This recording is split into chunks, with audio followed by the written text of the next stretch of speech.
Okay, we are recording. So welcome to our weekly team call. This week we're going to be talking about self-sabotage, and it's probably a term that you guys have heard before. Have you guys heard that in some way, shape, or form somewhere in life? Okay. Well, anyway, is my internet being weird? Is it hard to hear me? Or is it freezing? Shoot. I don't know what's going on. Okay. Can everybody hear me now? Okay, I don't know what's going on. We have raccoons living next door, and I'm pretty sure they're chewing all of our, like, nobody lives in the house next door, so I'm pretty sure that they're just eating through all of our utilities one by one.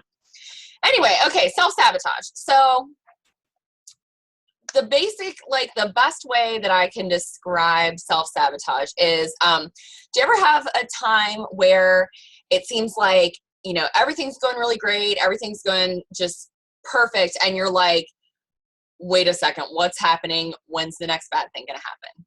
You have that? I totally have that. It's almost like you don't want to get like too happy because something bad will come along and kick you, right? Which is, part of that is law of attraction, which is totally a different, we'll cover that at some point on a team call. But, you know, so self-sabotage, when you start feeling like that, or when you're maybe like pushed outside your comfort zone and you just sort of want to like run back in and crawl under a rock, you know, because you're like, oh my God, that was so uncomfortable and I just can't, you know, even if it produces a good result, it's still like the going through it at the time, you know, you're just like, oh God, this is so, you know, uncomfortable and I just can't. And so you sort of pull back and maybe stop giving that like 10 times effort that you've been giving before, just because it's uncomfortable and it's new and strange. And so that is due to this self-sabotage is something called an upper limit problem. Have you guys ever heard of that before?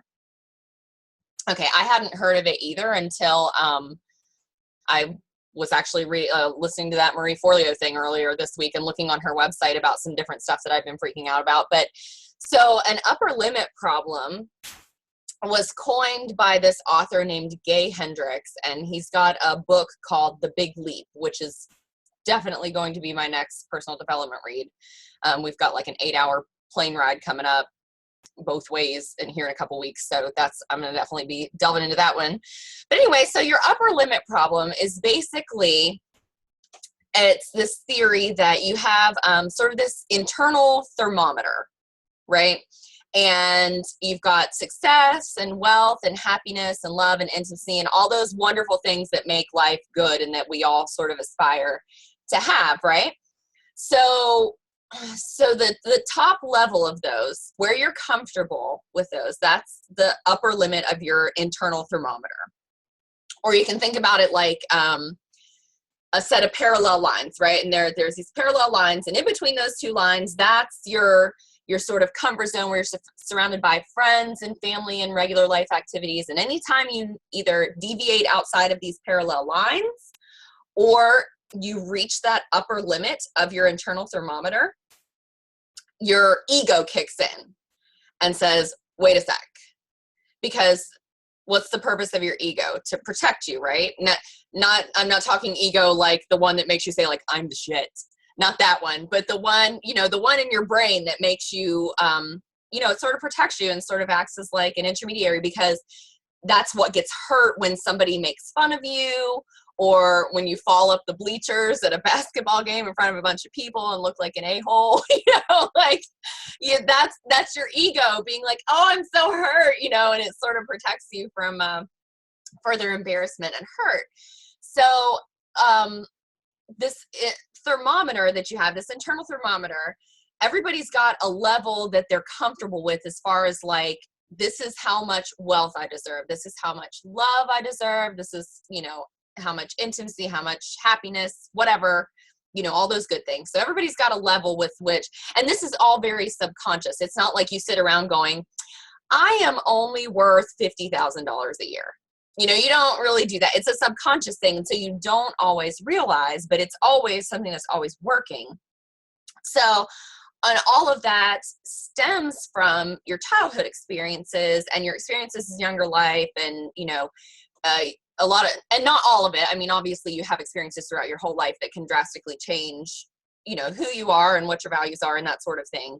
But a lot of what is ingrained in us is ingrained in us in our formative years by, our parents, by our teachers, by, like religious leaders, if you're into any type of religion, that sort of thing. So you have all these people, as soon as you can really sort of understand, when you get out of that kid mode, because kids are always in their own little world, to a point. But once you get past that toddler stage and you start really interacting more, then you always have people saying, like, don't do that because that's dangerous. You better be careful, or you'll, is that a smart decision? Because have you thought that all the way through? So you always have, and a lot of times it's not out of anything malicious that people are doing this. A lot of times the things that get ingrained in us are because the people that have done it are trying to protect us, just like our ego. They're, your parents don't want you to like, for example, I wanted when I was young to be an opera singer. And my mom was like, well, that's really nice, but you realize that you're probably going to have to live in a crappy apartment and eat bread and peanut butter for like years, right?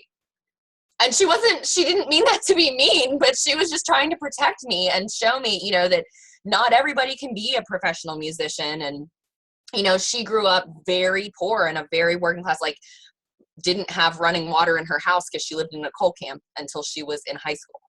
So she's got some weird things about money, and it's not her fault because that was her experience. And then she passed that on to me, always being careful about money and, getting an education and getting a career. So you see how these things in your younger life sort of you grow up, and they affect a lot of the choices that you make. And that's how that internal thermometer works. So once you get subconsciously to a level, I only deserve to make this much money. I only deserve to be this happy. I only deserve to be this successful. Once you get past that, then your brain and your ego sort of goes, wait a second, we don't deserve more than that. And so we then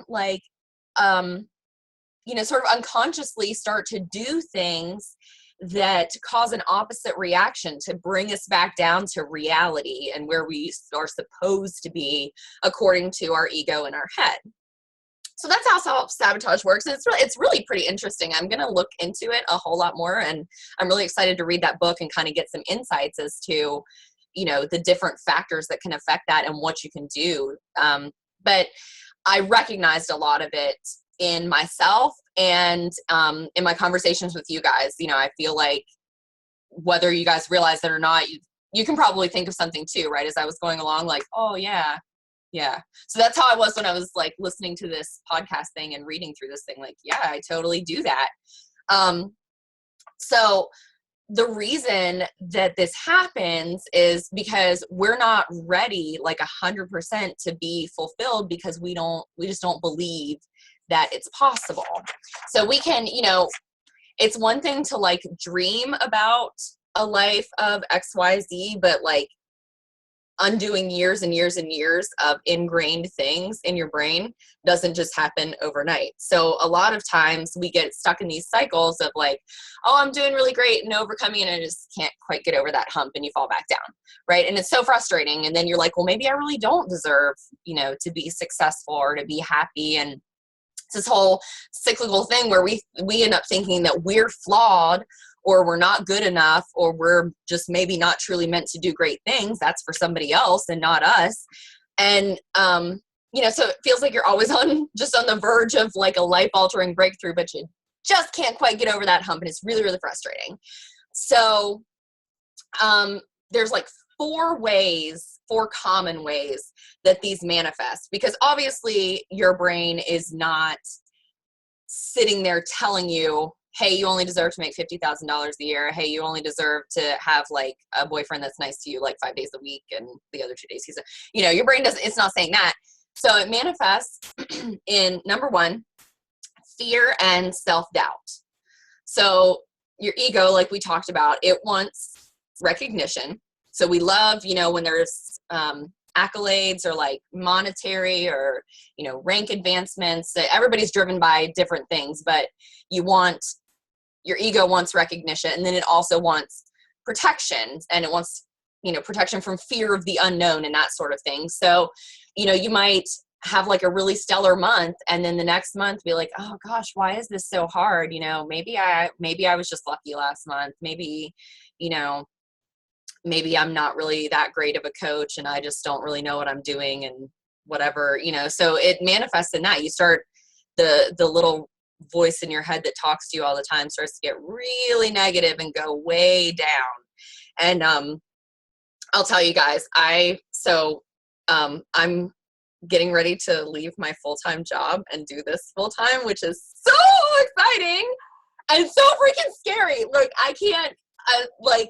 I've been listening to this podcast. It's all about using your fear as your compass. And I'm like, well, I'm definitely going in the right direction then, because I am scared shitless of this, you know, but it's exciting. But the other day, it was Monday. And so I'm like, oh my gosh, I'm like a week and a half away from putting in my notice as far as yes, girl, mermaid hair. I'm getting that teal hair. You know it.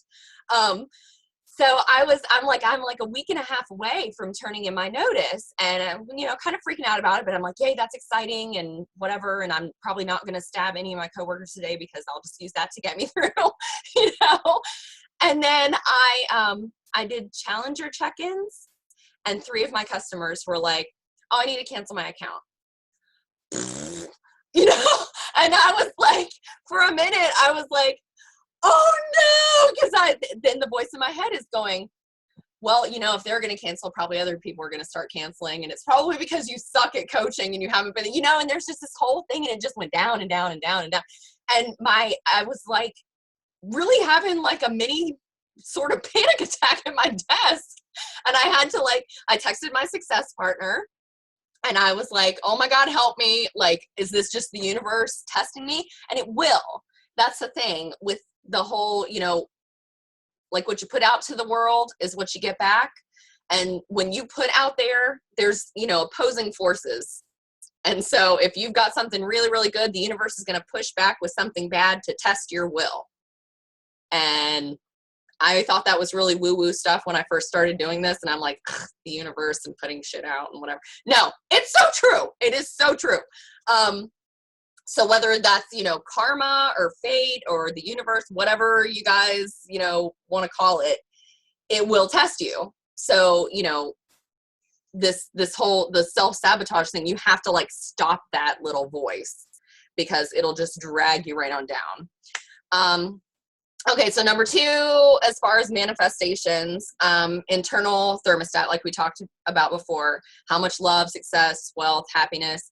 So you sort of like get to a level, and then you're like, okay, I'm not going to do any more of that. I'm not going to make any more money. I'm not going to reach out to any more people. Do you ever do that? Like, okay, well, I've hit, you know, Success Club 5, so I'm good. I've totally done that. I'll be honest. Like, well, at least I hit Success Club, so that's all that matters, you know, and that's really not the way that it should necessarily be. It's just, you know, that internal thermometer says you've reached your comfort level and that's good enough. And so your effort sort of stops or stalls. And sometimes it's a conscious decision, but most of the time it's an unconscious decision. It's just something that's happening within your head. Number 3, and this is probably one that you guys all relate to, guilt.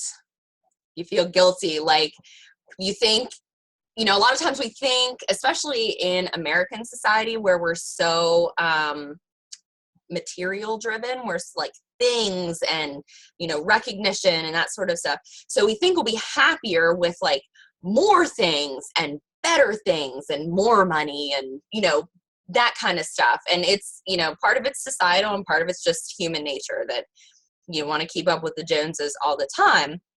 But we have to know that, like, we know in our heads that that's not always true. Like, doesn't it seem like the happiest people in life most of the time are the ones that really don't have much as far as materialistic things go? You know, you don't have to be like super rich to be happy. You just have to, you know, have like people that you love and whatever. And so, and then you look at, rich people, like the neighborhood where I live, we're not rich by any means. We live in the normal people section, but there are a lot of people that are rich that live up in this part. And my husband teaches all their kids at school. And, they've got $500,000 homes, and they've got spare Lexus. We're down to one car, and one of the parents at my husband's school was like, I have a spare Lexus you can borrow. Who says that? Who has a spare Lexus? But they do. That's what these people have. So my husband is now driving a borrowed spare Lexus. But these are these same people who, dad works long hours at the office and is having an affair with his secretary, and mom's having an affair with her trainer, and their kids are just like off the chain because they get no attention and their parents just buy them things.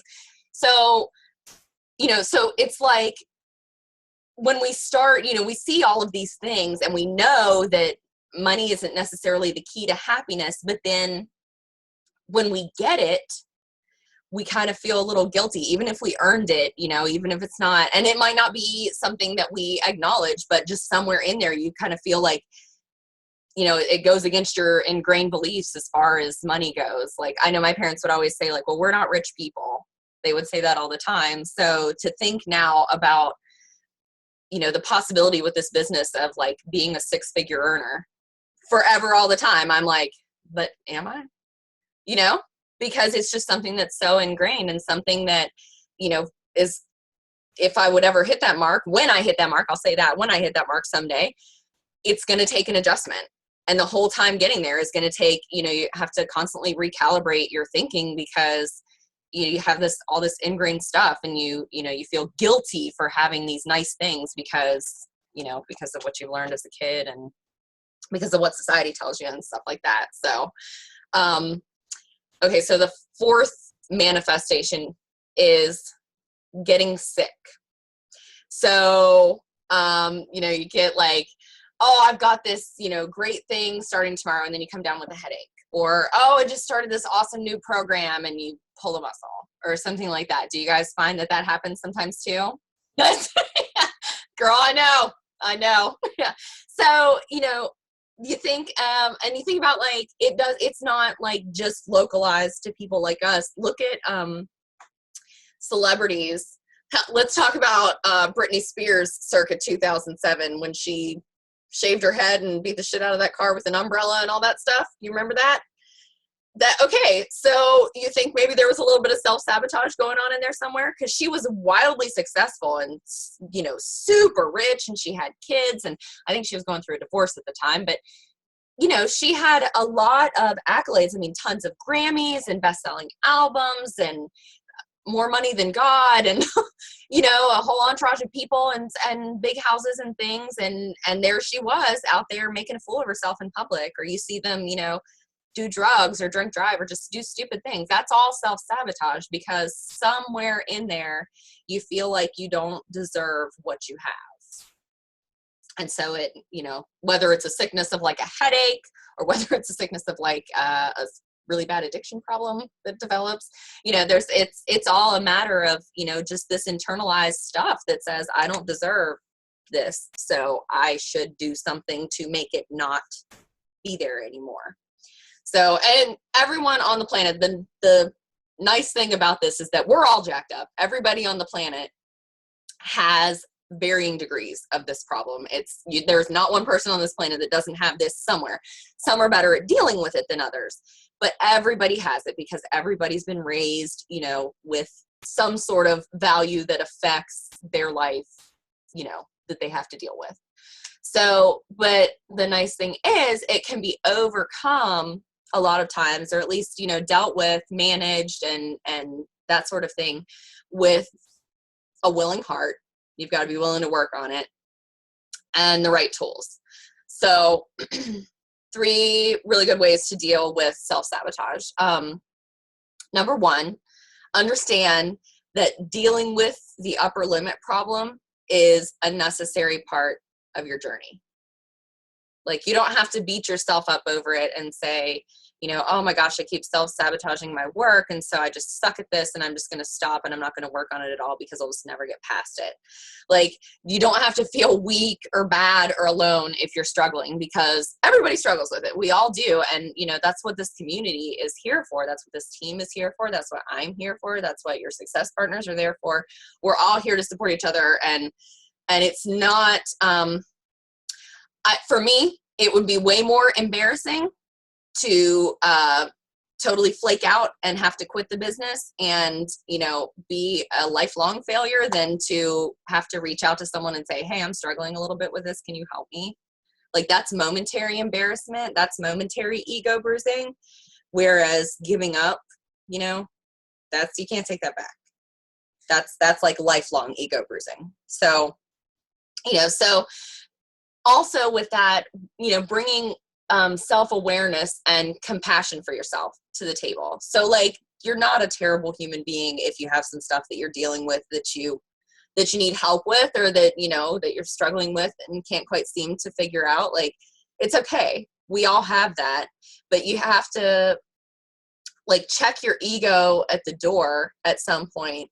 And why does this always happen to me? Like, that's BS. That has to stop. That's negative self-talk. That's just reinforcing, that bad stuff is going to happen. If you say all the time, oh, bad stuff always happens to me, then it's always going to.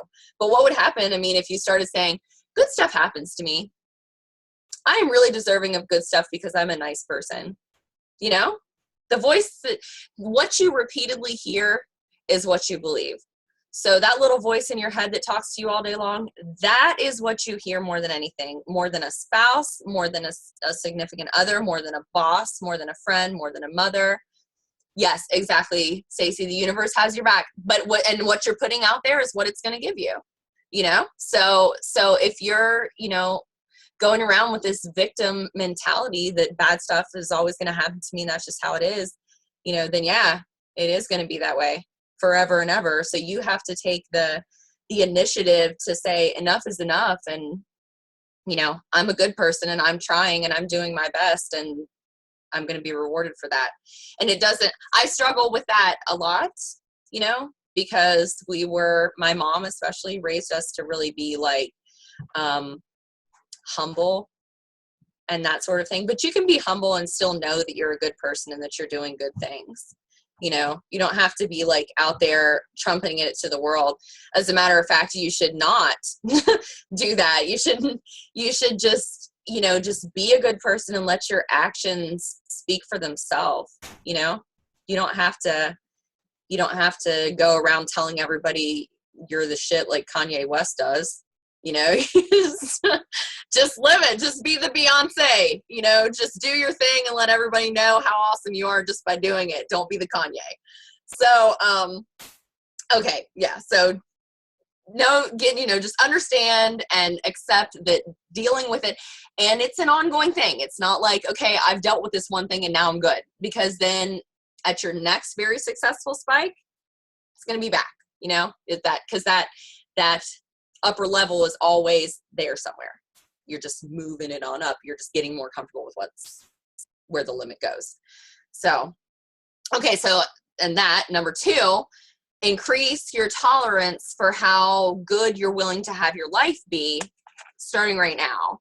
So you need to treat exactly where you are, even if where you are is not where you want to be, even if you're unhappy with, all or part of your circumstance that you're in, whether it's a job, whether it's a relationship, whether it's, your physical appearance, like anything like that. Treat exactly where you are and what you have with love and honor and respect and gratitude. Because, if we truly, really think about where we are in comparison to the rest of the world, we've all got it pretty freaking good. I read a thing the other day that said, if you have $100 in your bank account, you're richer than like 98% of the world, or something like that. $100, like that, it's not a small sum, but it's really not that big. You know what I mean? Any of us, if we had to come up with an extra $100, we could probably scrape it together if we absolutely had to, right? The rest of the world can't do that. 98% of the rest of the world, you're richer than that. That makes me emotional just to think about, like, really how blessed we are. And here we, you know, we sit and bitch that, like, oh, I have an iPhone that's 2 generations old. I was just complaining about the other day. My iPhone is such a piece of crap. And I'm like, oh, God, first world problems, you know? But, so when you think about it in that perspective, you know, it makes you more grateful. You know, you might not be physically where you want to be. You might, you know, wish that you were, you know, 20 pounds lighter, or that your arms weren't so flabby, or, you know, whatever, your hair was longer or curlier, you know, shorter or straighter, whatever. But you know what? Your body got you up this morning. You're breathing. You ate food. You're not starving. You know, you live in a warm house. You have a job that you go to. Like, we have so much that we just take for granted because we're so dissatisfied with an aspect. Okay, oh my God, I don't know what happened. Like, did everybody's screens just shut off?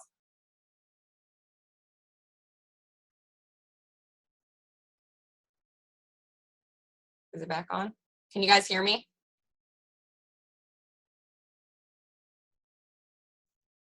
That's so weird. It just went away. Can you guys hear me? Give me a thumbs up if you can hear me.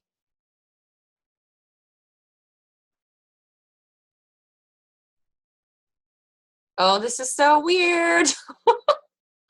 It keeps moving your faces around on the screen. That's so strange. Can you guys not hear me at all?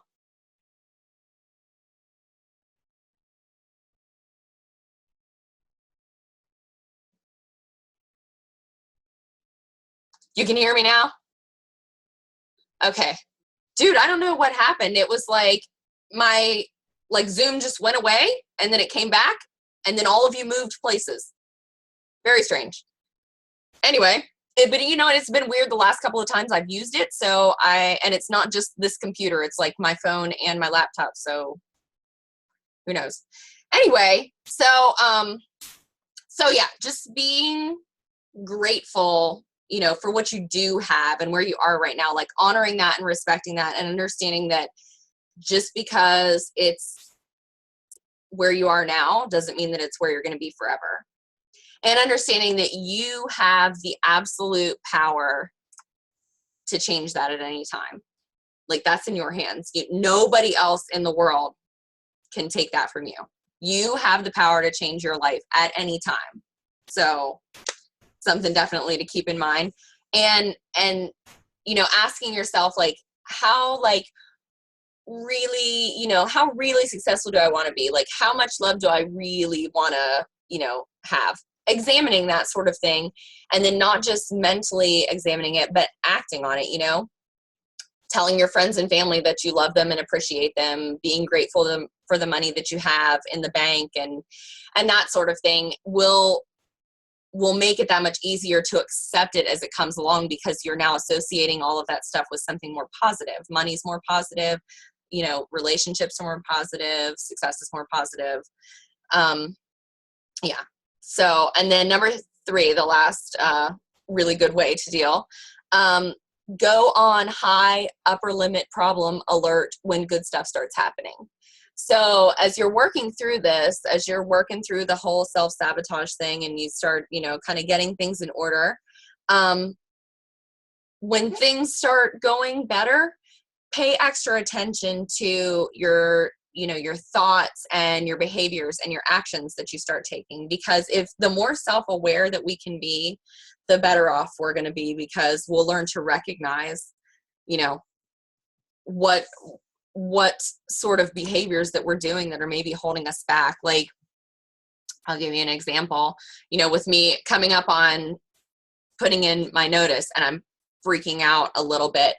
I keep noticing to myself, like, I'll need to, you know, answer messages or something like that. And I'm like, oh, you know, I'll get to that later this evening. And then I always am finding stuff to do instead. And then I occasionally will think to myself, well, when I'm doing this full time, I'll have so much more time, so it's fine. I'll just get to it then. And that's not how it should be.